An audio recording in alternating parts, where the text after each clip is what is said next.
สบายดีมาเด้อ FC ทุกคนมากินข้าวนำกันกินเนาะโอมีฮันกินมื้อนี้เนาะเฮ็ดเมาเลยเดี๋ยวก่อน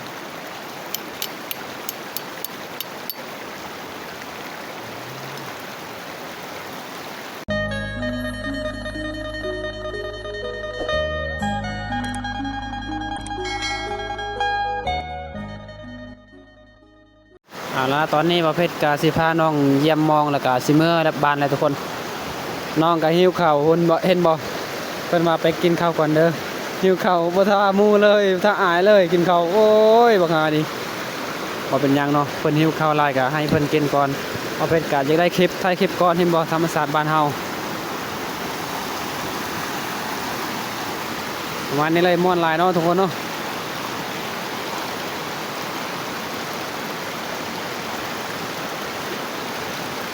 เดี๋ยวกับประเภทก็จะไปกินข้าวนำกันเด้อพี่น้องเด้อ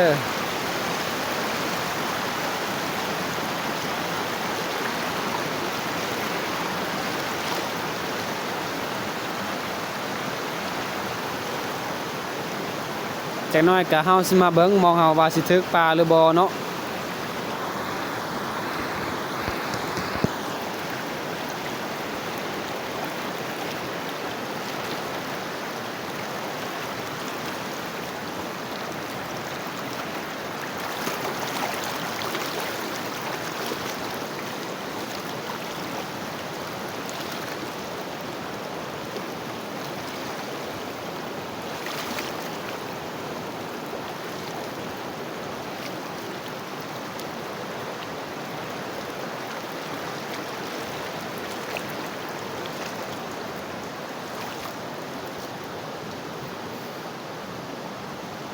เดี๋ยวประเภทก็สิมายอกน้องว่าเฮ็ดหยังเอ้ย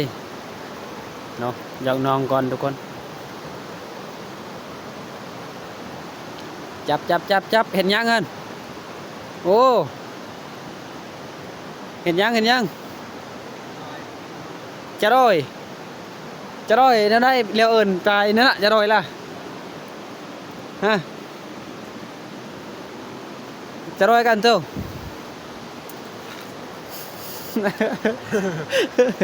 ไม่ได้เบิร์นเลยกล้อนี่บ่เพชรกับยอกน้องว่าเห็นยังก็คือว่าตัวตะคือว่าเห็นยังเนาะแล้วก็กินยังแน่เพิ่นว่ากินห้อยเนาะกินห้อยแกงทุกคนประมาณนี้เนาะเอาแน่FC มากินน้ำแน่เอาเด้อ กินกับยังทำไมกับข้าวมะเพ็ดแจ้วแล้วก็ห้อยโอ้แอมบ่โอ้แอมก็คือว่าแซ่บเลยทุกคนเห็นบ่ประมาณนี้เลยเนาะกินข้าวสบายดีมาเด้อ FC ทุกคนมากินข้าวนำกันเนาะโอมีฮันกินมื้อนี้เนาะนี่ห้อยเฮาได้บอดเฮือนแล้วหอยเฮาทุกคนกินเบิดอยู่นี่แล้วแก้วก็คือแก้วก็มีเห็นบ่เต็มข้าวกับบักใหญ่ๆหนึ่งบ่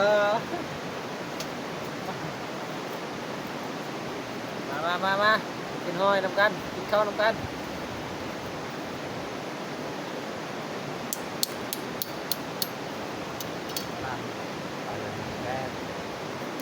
ล้างเลยจับแล้วเราละ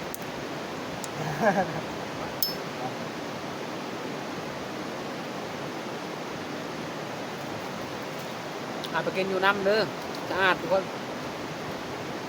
ไปมาเด้อกินข้าวน้ำกันพี่น้องโอ้โหน้อย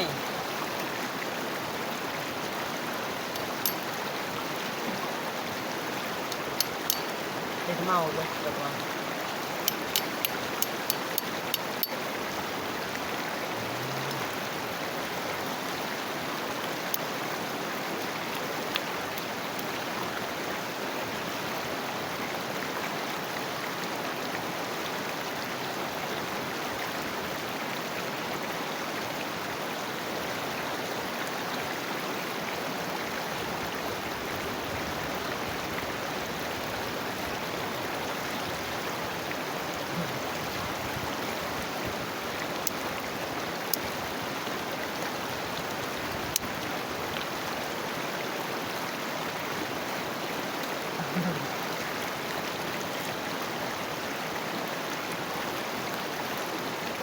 เอา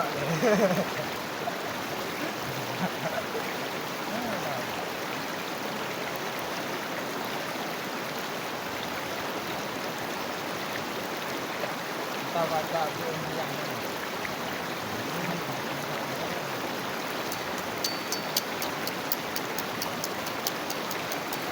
ท่านก็เล่นใส่เลยครับ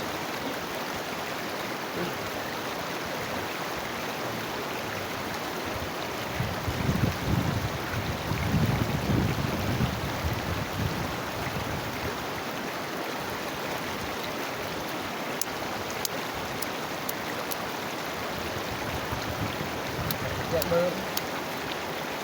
đây này này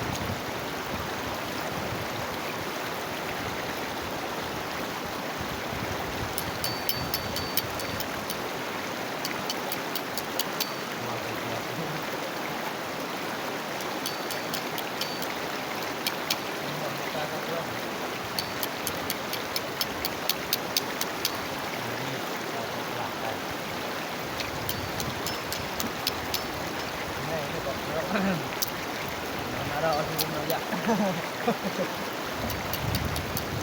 ăn bò là cùi cùi này ăn bò ra đây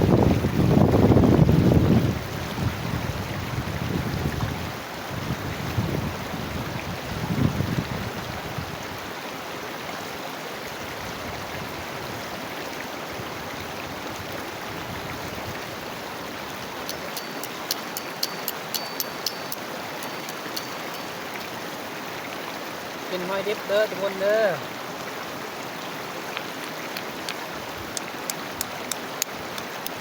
hai người ta muốn vào à vào muốn nó tàn này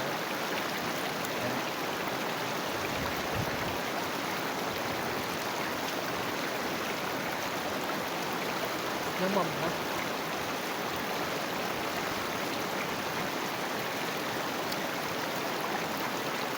nó mầm chút không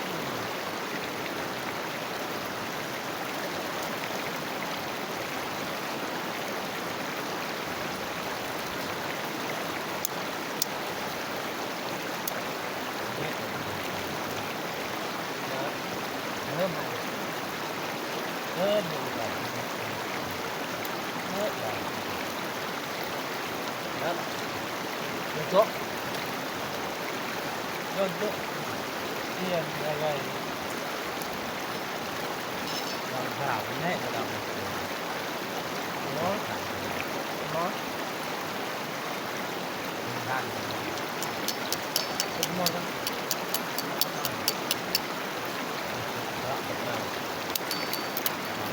con đấy ai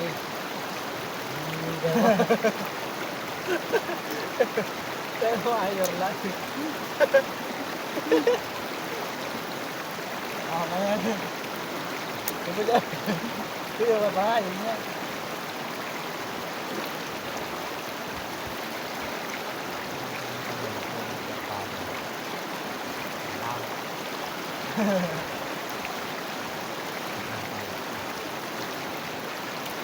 quá mệt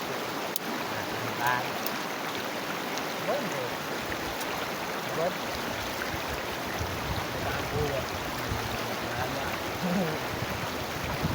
có được quyền hải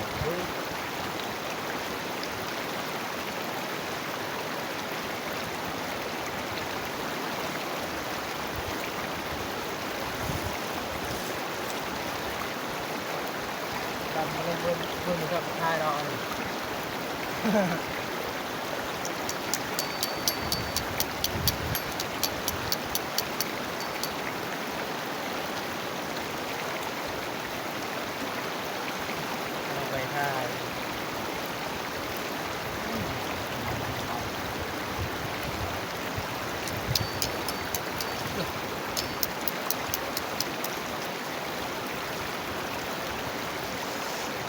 สบายดีทุกคนหลังจากมาเพชรนะฮะห้อยมาเล่นมาเอ็นมากินข้าวอยู่นี่กินหอยแกงทุกคนประมาณนี้แหละเอามาเพชรกับสิเมื่อแล้วทุกคนเด้อแต่ยังบ่เบิ่งมองทุกคนหลังจากกินข้าวแล้วก็สิมายามมองแล้วก็เมื่อเลยเนาะ เอาละน้องก็สิเบิ่งมองแล้วบัดนี้ว่าสิถึกหรือบ่ถึกปลาบ่ฮู้คือกันแหละ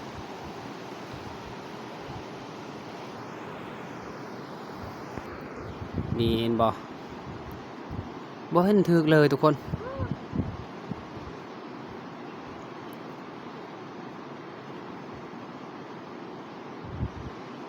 ลงปลาขี้คร้านแท้ถึกป้ามันก็หลุดออกไปแล้วแบบเจ้านี่ดึงเลยมองมานี่โอ้ย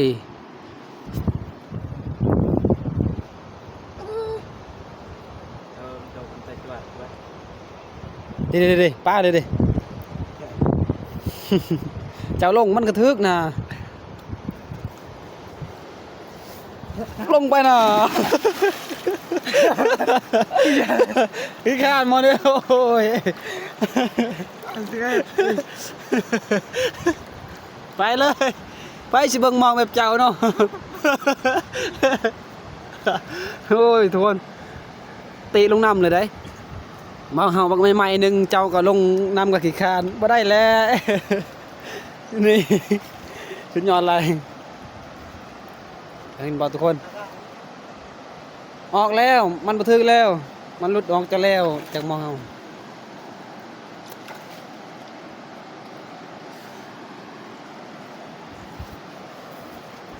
นี่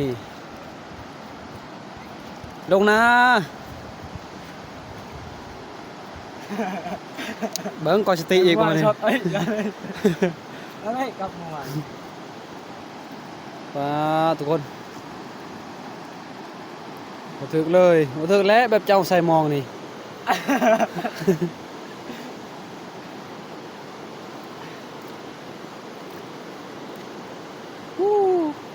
มาได้ปลาแล้วเอาเมื่อก่อนหลังจากเฮาไปหาหอยอยู่น้ำสีโอ้ขึ้นภูอีกแล้ว